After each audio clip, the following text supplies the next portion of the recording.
February 15, 2023, Turkish earthquake.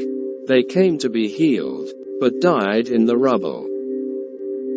The hospital building, which had 300 people inside, failed a 2012 earthquake resistance test.